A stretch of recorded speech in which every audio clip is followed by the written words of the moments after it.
Hello students, मैं आपका mathematics teacher तरुण Pandey YouTube पर पढ़ा रहा हूँ आपको सेट थ्योरी। क्लास 11 का टॉपिक है, पहला चैप्टर है जिसमें आज हम आपसे चर्चा करने वाले हैं।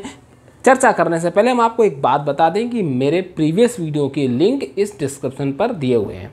आप डिस्क्रिप्शन में जाकर लिंक को कॉपी करके प्रीवियस वीडियो को ज़रूर वॉच करें। आप स्टेप बाय स्टेप अगर वीडियो को वॉच करेंगे तो आपको पूरी मेरी क्लास समझ में आने वाली है।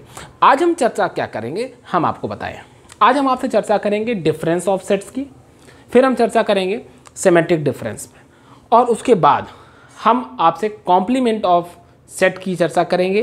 कॉम्प्लीमेंट ऑफ सेट के बाद हम आपसे डी मॉर्गन्स लॉ पर डिस्कशन करेंगे। अब आइए आज समझते हैं कि डिफरेंस ऑफ सेट्स का मतलब क्या होता है। जैसे कहीं पर a माइनस बी लिखा है, a माइनस बी का मतलब सेट थ्योरी में क्या होता है समझते हैं। इसका मतलब ये होता है कि a माइनस बी का मतलब कि सेट b के एलिमेंट्स को सेट a से रिमूव करना। Elements of set b remove from a। अब b के एलिमेंट्स को अगर आप a से रिमूव करते हैं तो कौन से एलिमेंट रिमूव करेंगे? जो एलिमेंट सेट b के a में प्रेजेंट होंगे वही ना रिमूव करेंगे। क्लियर है कि नहीं है?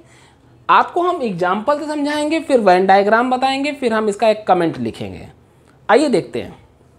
जैसे मैंने कहा एक एग्जाम्पल लेता हूँ। एक सेट A है जिसके अंदर एलिमेंट है 1 2 3 4। एक एलिमेंट एक सेट B है जिसके अंदर एलिमेंट है 4 5 6 3। अब हम आपसे कहें कि a माइनस बी का मतलब क्या होगा, तो आप समझ रहे होंगे कि यहाँ पर a माइनस बी का मतलब क्या है कि b के एलिमेंट्स को a से रिमूव करना है। तो बड़े भैया b के एलिमेंट्स को a से रिमूव करना है तो कौन से एलिमेंट रिमूव हो जाएंगे? जो एलिमेंट a में मौजूद होंगे। तो आप देख रहे हैं कि कौन से एलिमेंट मौजूद है, तो एक 4 मौजूद है और एक 3 मौजूद है। इसका मतलब a माइनस बी के अंदर कौन से एलिमेंट बचेंगे? तो 1 2। क्यों? आपने 3 और 4 को रिमूव कर दिया। क्यों रिमूव किया? क्योंकि a माइनस बी का मतलब ही यही था कि b के एलिमेंट्स को सेट a से रिमूव करना है। तो b के एलिमेंट को सेट a से रिमूव करना है तो कौन से एलिमेंट रिमूव करेंगे? तो भाई जो b के एलिमेंट्स a में प्रेजेंट होंगे वही ना रिमूव करेंगे। तो b के एलिमेंट्स कौन कौन से हैं? तो 3 और 4 मैंने देखा, तो मैंने 3 और 4 को सेट a से रिमूव कर दिया। तो ये मेरे पास a माइनस बी बचा। अब हम आपसे ये कहें कि जैसे इन जनरल आपको मैंने ए सेट नहीं बताया, ये बात समझ में आ गई ना आपको मैंने एक सेट ए था एक सेट बी था, दोनों के बारे में नहीं बताया। सीधे हमने आपको ए माइनस बी आंसर दे दिया। ये इसको मैंने छुपा लिया। सपोज दैट आपके पास ए माइनस बी एक सेट है। हम आपसे कहते हैं कि ए माइनस बी एक सेट है, उससे रेंडमली कोई एलिमेंट उठाओ एक्स, और उसके बारे में हम आपसे पूछे कि वो एलिमेंट एक्स कहाँ का होगा। तो आप डंके की चोट पर कहेंगे कि आपने अगर रैंडमली एलिमेंट कोई एक्स ए माइनस बी का उठाया, मतलब इसका कहने का है कोई एलिमेंट एक्स ए माइनस बी को बिलोंग कर रहा है, कोई एलिमेंट एक्स ए माइनस बी को बिलोंग कर रहा है। इसका मतलब क्या हुआ सर? 101% जो एलिमेंट एक्स ए माइनस बी के अंदर है वो एलिमेंट एक्स ए का है, बट बी का नहीं, गारंटीड है। क्यों? क्योंकि ए माइनस बी के अंदर वही एलिमेंट्स है जो सिर्फ ए के हैं। क्योंकि ए माइनस बी के अंदर आपने बी के एलिमेंट्स को रिमूव कर दिया। Element of set B remove from A, that is the meaning of A minus B. It means A minus B के अंदर जो भी एलिमेंट्स हैं वो सिर्फ ए के हैं। इसका मतलब आप यहाँ बोलेंगे कि X belongs to A but X does not belongs to B, यानी x a का होगा बट वो b का नहीं होगा। ये कमेंट है, इसको आप लोग हाईलाइट कर लीजिए। इन सारे कमेंट्स की आपको जरूरत पड़ेगी। आप इसको ऐसे भी लिख सकते हैं कि x belongs to a and, मतलब एंड जहाँ आ जाता है वहाँ गारंटी हो जाती है कि x belongs to a and x does not belongs to b, यानी x a में होगा और x b में नहीं होगा। ठीक है ना? तो इस तरीके से आप इस कमेंट को याद रखिएगा कि अगर x a माइनस बी के अंदर कोई एलिमेंट है इन जनरल तो वो एलिमेंट a का होगा बट b का नहीं होगा। तो आप कह सकते हैं x belongs to a and x does not belongs to b। Clear है? इसको हम वेन डायग्राम से समझाने का प्रयास करते हैं।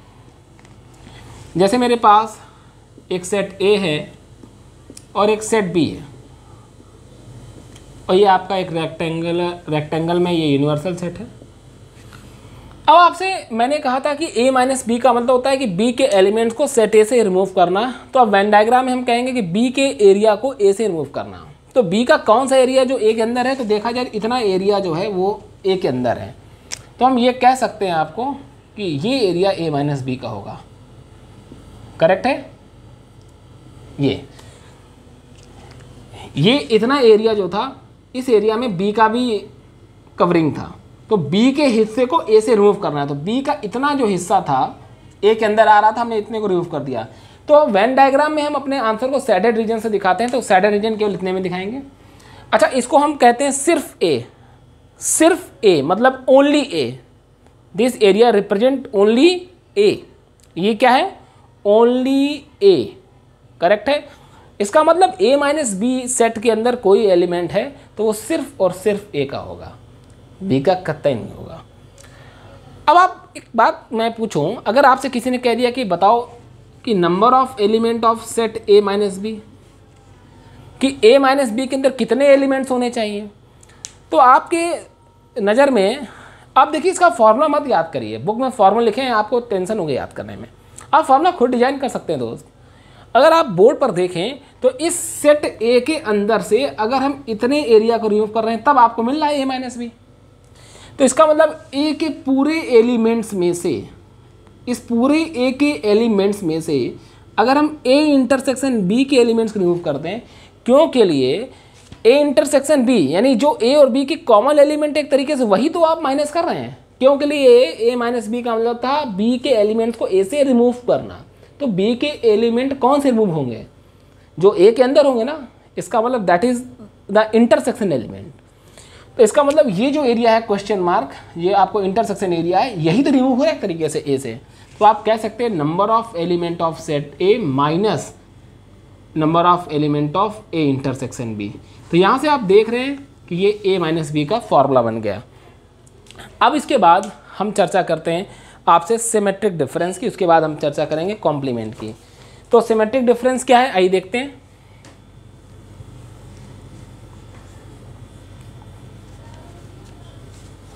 ए सिमेट्रिक डिफरेंस बी को रिप्रेजेंट कैसे करते हैं? ऐसे ए डेल्टा बी, ये बना है डेल्टा, इसको बोलते हैं रीड एज, मैं लिख दे रहा हूं, read as A symmetric difference, A symmetric difference B. अब हम आपको बता दें, जैसा कि नाम से सुनिए आप, सिमेट्रिक डिफरेंस यानी एक जैसा डिफरेंस। अब हम बताएं ए सिमेट्रिक डिफरेंस बी का मतलब क्या होता है। जैसे एक सेट ए है, मैं डायग्राम समझाऊंगा और आपको समझ में आएगा। एक सेट बी है, सुनिएगा बहुत ध्यान से, ये यूनिवर्सल सेट है। सिमेट्रिक डिफरेंस यानी एक जैसा डिफरेंस। तो एक ये जो एरिया है, अगर हम इसको ए से भी हटा दें और बी से हटाते हैं तो डिफरेंस एक जैसा हो जाएगा। मतलब ये ए माइनस बी और ये B minus A, that is the shaded region represent A symmetric difference B. ये जो सिमेट्रिक डिफरेंस है, जो सैडल रीजन है, ये सिमेट्रिक डिफरेंस को शो कर रहा है। अब हालांकि इसको बच्चे याद कर लेते हैं according to formula, symmetric difference का formula A minus B union B minus A, लेकिन अगर शब्दों पर अगर हम फोकस करें, शब्दों को समझने का प्रयास करें, तो सिमेट्रिक डिफरेंस का मतलब होता है कि डिफरेंस एक जैसा। तो ए में से बी को हटाया तो बी ने कह दिया हम भी ए से, बी ने कह दिया ए को हटाओ यहाँ से, ए ने कहा हमारे यहाँ से बी को हटाओ, बी ने कहा हमारे यहाँ से ए को हटाओ, तो एक जैसा डिफरेंस हो गया। फिर जो एलिमेंट्स बचे उनको, उनका जो यूनियन है, that's called A symmetric difference B. कहने का मतलब ये है कि अगर एसिमेट्रिक डिफरेंस बी से कोई एलिमेंट अगर आप रेंडमली उठाते हैं तो वो सिर्फ ए का होगा या तो सिर्फ बी का होगा। फिर से सुनिए मेरी बात, मैं क्या कहना चाहता हूँ। अगर आप एसिमेट्रिक डिफरेंस बी से कोई भी रेंडमली एलिमेंट अगर सेलेक्ट करते हैं, कोई भी रैंडमली एलिमेंट अगर आप एसिमेट्रिक डिफरेंस बी से सेलेक्ट करते हैं तो वो एलिमेंट या तो सिर्फ ए का होगा या तो सिर्फ बी का होगा। करेक्ट है? मतलब हम ये कह सकते हैं कि अगर x element A symmetric difference b का है तो आप कहेंगे x बिलोंग्स टू a और x belongs to b, but x does not belongs to A intersection B, यानी एक्स ए का होगा या तो एक्स बी का होगा, but X does not belongs to A intersection B. Correct है कि नहीं? इसको आप अगर फिगर से देखें तो आपने बताया कि ए सिमेट्रिक डिफरेंस बी का मतलब होता है कि ए माइनस बी और बी माइनस ए का कलेक्शन। करेक्ट है? तो ए माइनस बी का मतलब ए से बी को भगाया, ये इतना हिस्सा है बी का जो ए के अंदर हटा दिया, और बी माइनस ए का मतलब हुआ बी में से ए को भगा दिया, तो इतना ही हिस्सा ए का था हटा दिया। तो ये जो दोनों का कलेक्शन है that's called symmetric difference B. अगर आप इसको वेन डायग्राम से इस नज़रिए से देखें कि इस पूरे यूनियन में से अगर कोई पूछता है कि अगर एक सेट ए है और एक सेट बी है, ये कोई पूछता है यूनियन क्या होता है तो आप यूनियन पूरा करते हैं ना, और कोई पूछता है इंटरसेक्शन क्या होता है तो आप कहते हैं this is the part intersection part.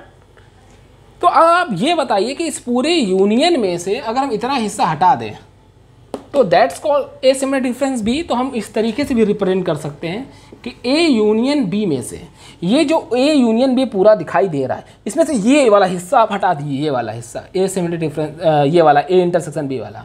जैसे ही आप ए यूनियन बी से ए इंटरसेक्शन बी जैसे ही रिमूव करेंगे तो इसको भी हम कह देंगे एसिमेट्रिक डिफरेंस बी। आप समझ सकते हैं कि ए यूनियन बी में से मैंने एसिमेट्रिक डिफरेंस बी बाहर कर दिया, तो ये हमारा आ गया एसिमेट्रिक डिफरेंस बी। तो एसिमेट्रिक डिफरेंस बी का ये भी आंसर है, ये भी आंसर है, ये वेन डायग्राम है, ये कमेंट है, और ये आपको समझ में आ भी गया होगा जैसा कि मेरा मानना है। अब आइए कॉम्प्लीमेंट ऑफ सेट क्या होता है उस पर चर्चा करते हैं।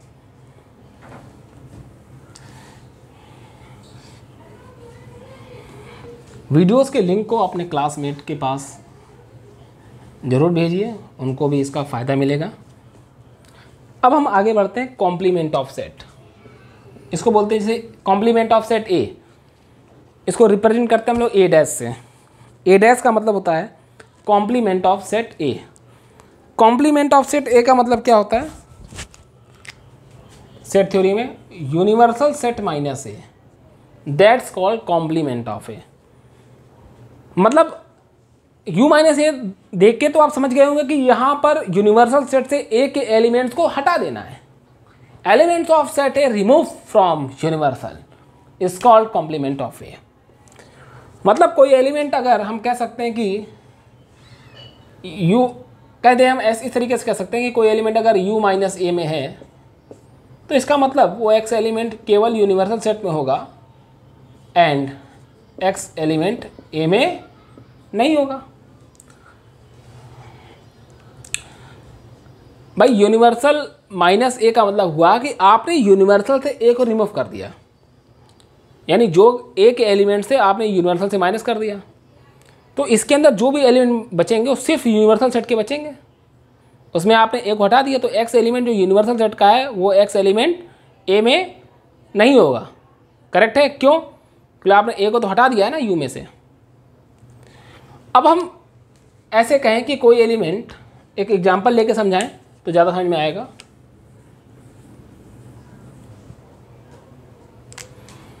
कि कोई एलिमेंट अगर ए 1 2 3 है और एक यूनिवर्सल सेट है 0 1 2 डैश डैश डैश 10।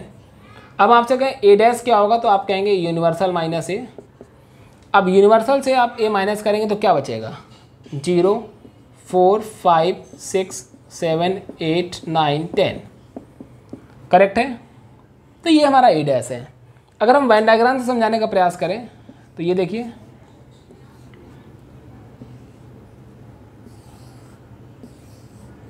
ये ए है, बी भी मैंने बना दिया, इसमें इसको रफ कर दें। ये ए है। अब आपसे पूछ रहा हूँ ए डैश, तो ये देख रहे हैं ये पूरा यूनिवर्सल सेट है। ए डैश का मतलब क्या हुआ? आपने यू में से ए को हटा दिया। तो दोस्त ये पूरा आपका यू था, यू में से आप जैसे ए को हटा देंगे तो जो बचा हुआ एरिया है ये शेडेड पोर्शन, ये आपका ए डैश है। करेक्ट है? आप समझ रहे होंगे मेरी बात को अच्छी तरीके से कि अगर कोई एलिमेंट x अगर a में है तो वो a डैश में नहीं होगा। इसका मतलब ये समझ में आ रहा है आपको? यहाँ से आप ऐसे समझ सकते हैं कि ये मेरा पूरा यूनिवर्सल सेट है, ये मेरा सेट a है। a डैश का मतलब हुआ u में से a को भगा दो, तो a को भगाने का मतलब हुआ कि a को हटाना है। तो अपना हिस्सा जब कवर करेंगे तो a को छोड़ देंगे, तो ये जो शेडेड रीजन है ये ए डैश है, जो शेडेड पार्ट है वो ए डैश है। अब आपको इस फिगर से ये समझ में आ रहा होगा, एक कमेंट मैं लिख रहा हूँ, जो कमेंट लिखता हूँ उनको हाईलाइट कर दिया करें कि कोई एलिमेंट अगर एक्स ए में है तो डंके की चोट में कहेंगे वो एलिमेंट ए डैश में नहीं होगा। आपको फिगर में समझ में आ रहा होगा कि कोई एलिमेंट अगर एक्स ए में है तो ए डैश में कैसे हो सकता है, आप बताइए ना। कि ए डैश का एरिया तो इसके बाहर वाला है ना, ए डैश का एरिया इसके बाहर वाला है, ये ए का एरिया है, तो जो एलिमेंट ए के अंदर होगा वो ए डैश में नहीं होगा, और जो एलिमेंट ए डैश में होगा वो ए में नहीं होगा। तो एक कमेंट ऐसे भी आप याद रखिए कि जो एलिमेंट अगर ए डैश का है तो वो एलिमेंट कभी ए का नहीं होगा। जरूरी नहीं कि आप एक्स लिखें, आप वाई भी लिख सकते हैं, ठीक है ना। कि अगर कोई एलिमेंट अगर ए में है तो वो ए डैश में नहीं होगा, अगर कोई एलिमेंट ए में है तो उसके कॉम्प्लीमेंट में नहीं होगा, और कोई एलिमेंट अगर उसके कॉम्प्लीमेंट में है तो खुद सेट में नहीं होगा। ये बात समझ आएगी नहीं आई? अगर कोई एलिमेंट ए में है तो ए डैश में नहीं होगा, अगर ए डैश में है तो ए में नहीं होगा। क्लियर हुआ कि नहीं हुआ? तो ये था हमारा कॉम्प्लीमेंट ऑफ सेट। अब इस पर थोड़ा सा और हम चर्चा करते हैं। जैसे मैं कहूँ आपसे कि मैंने आपसे कहा मान लीजिए बी डैश, तो आपने कहा सर बी डैश का मतलब होता है यूनिवर्सल माइनस बी। सर ये तो बहुत आसान सी बात है, सी डैश कहोगे तो यूनिवर्सल माइनस सी। अच्छा, आपने कभी सोचा है कि ए डैश का दोबारा अगर हम डैश करते तो क्या मिलना चाहिए? वैसे ज़्यादातर बच्चे इसको ऐसे पढ़ने का प्रयास करते हैं, हमें ठीक नहीं लगता है।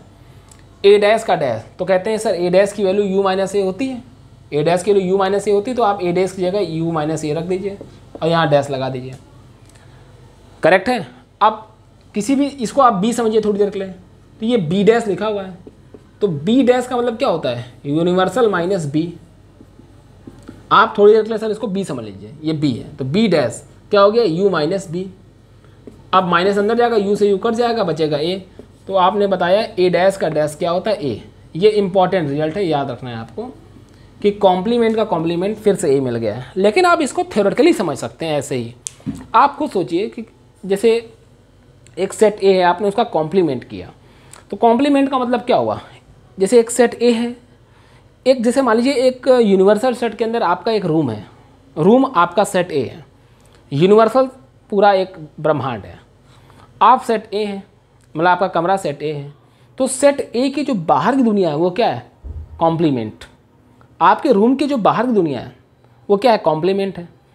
तो अब बताइए उस जो बाहर की दुनिया का फिर से हम कॉम्प्लीमेंट करेंगे तो आपका घर ही तो मिलेगा वापस, ठीक है ना। तो इसको आप यूँ चर्चा करें कि हम ए डैश का डैश करेंगे तो आपको वापस ए मिल जाएगा, तो ये कॉम्प्लीमेंट का कॉम्प्लीमेंट आपको ए मिलेगा। अब इसके बाद कॉम्प्लीमेंट ऑफ सेट के बाद हम आपसे चर्चा करने वाले हैं डी मॉर्गन्स लॉ की। तो दोस्त डी मॉर्गन लॉ का डेरिवेशन अगर हम इसमें समझाएंगे तो ऑलरेडी ये वीडियो 17-18 मिनट का हो चुका है, तो हम आपसे डी मॉर्गन्स लॉ पर नेक्स्ट वीडियो पर चर्चा करेंगे। और जो ये कमेंट्स मैंने लिखवाए ना, इन कमेंट्स पर पहले चर्चा करेंगे, फिर हम डी मॉर्गन्स लॉ समझाएंगे, कैसे प्रूफ करते हैं एल्जेब्रिकली, कैसे प्रूफ करते हैं डी मॉर्गन्स लॉ को वेन डायग्राम के माध्यम से। तो उसके लिए मेरा नेक्स्ट वीडियो जरूर वॉच करिएगा, और प्रीवियस वीडियो के लिंक डिस्क्रिप्शन में दिए हैं, उसको जरूर आप शेयर करिए और रीड भी करिए, पूरा पेन और कॉपी पढ़ के नोट बनाइए, क्योंकि हम आपसे लगातार जुड़े हुए हैं, ठीक है ना। आपको कहीं से भी धोखा नहीं होने वाला है। क्वेश्चंस एंड आंसर जो बच्चे मेरा व्हाट्सअप जानते हैं उस पर सेंड करके पूछ सकते हैं, और किसी भी प्रकार का कोई समस्या हो तो कमेंट जरूर किया करें। Thank you.